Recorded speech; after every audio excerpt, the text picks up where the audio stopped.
It seems to me that there are plenty of situations where ignorance could be harmful physically, as well as painful to your wallet. The obvious example would be in choosing suspension components, but let's go even more benign. How about decals on your Jeep?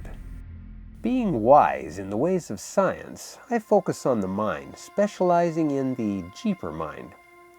There is one particularly devastating condition ubiquitous to the Jeeper: the heartbreak of Decalcomania. This courageous Jeeper has been suffering from advanced DCM for over 3 years.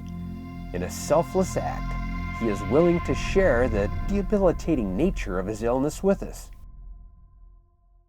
We, of course, will protect his privacy so that he can remain completely anonymous. What? Okay.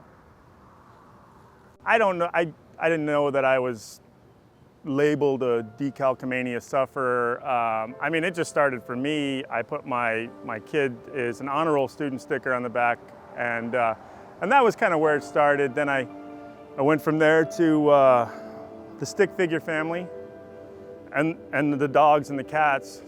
We have 7, so there's a lot of those all across the back. Decalcomania sufferers are completely helpless to their primal urge to exhibit. What others see is a chaotic mess.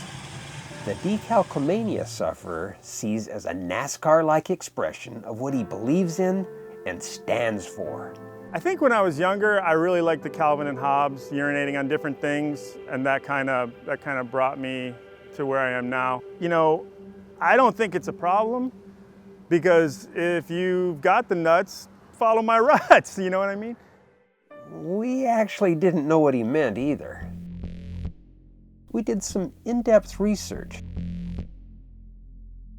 and we discovered that a nut is in fact a dried fruit consisting of an edible kernel.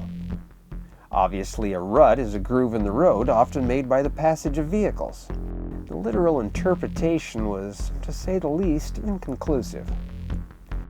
For further analysis, we contacted renowned linguist Dr. Schwervorten from the University of Miami. This word nut has been used to denote bravery, extreme prowess, and fearlessness. However, I'm concerned that this particular expression could be construed as mildly offensive to some. I advise caution.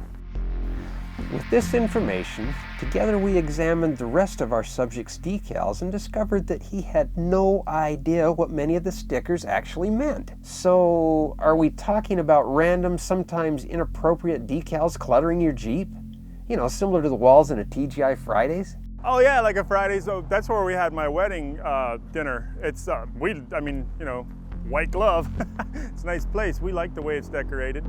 We attempted to explain some of the darker meanings of his exhibition, but that's when it became painfully clear that his illness precluded his understanding. It's important that we understand what we're putting on our Jeeps, be it suspension or stickers. Sometimes we see things or read them on the forum. A long arm system is mandatory for maximum flex and articulation. That's fine. But what about the smaller lifts? Could the long arm system actually be counterproductive in terms of cost and ground clearance? Know before you go. There's no need to overbuild. A little research can go a long way. Don't just dive in blind. I'm Dennis with TeraFlex, and today I think we've been guided and instructed. Together, we've learned. Remember, it's the cereal first, followed by the milk.